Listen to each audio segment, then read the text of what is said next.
Difficult conversations are difficult for a reason, and when you're anxious or instead stressed out, it's easy to say wrong things.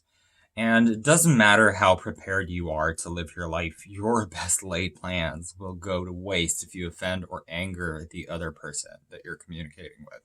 Over 20 years of teaching and research, which I describe in my new book, Choosing Courage, I found that people often forget a crucial, critical point. When navigating a difficult conversation, you need to craft your message while keeping the other person's feelings and opinions in mind.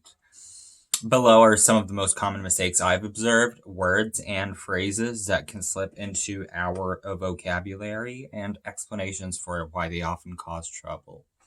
Don't assume your viewpoint is obvious. Sometimes, if you feel like you're 100% right, you may use words such as clearly, obviously, beyond doubt. If you do this, you're falling prey to naive realism. The belief that you're privy to some objective reality that others will clearly see and agree with. We're seldom weird. And in such an objective black and white situation, reasonable people may see things differently than you or need to be more convincing and to come around to your viewpoint, not surprisingly, when your words inadvertently suggest any divergent views are stupid, inconsequential. Others may feel railroaded or insulted. If you've really made your case persuasively, there's no need to potentially derail the outcome by staging your own views about how obvious or beyond a doubt something is.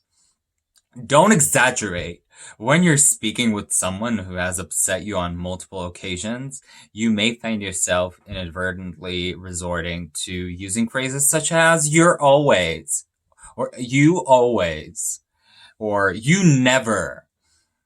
Exaggeration will undermine your overall credibility and lead you to a debate about frequency instead of substance.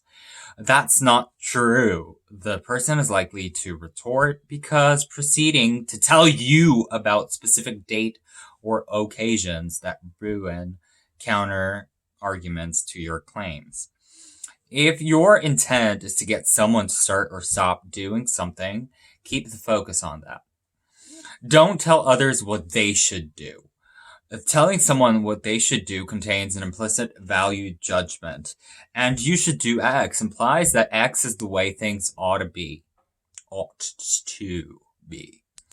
Sure, if you're a leader responsible for a group of values and culture, or a group's values and culture, sometimes it's necessary to be very clear about what should be done or how people should treat each other. Other times, though, especially when you're not the boss or the person speaking, dang, you won't be making them willing to comply with your rule. People feel judged by should statements as if they wouldn't come to the right conclusion without your input.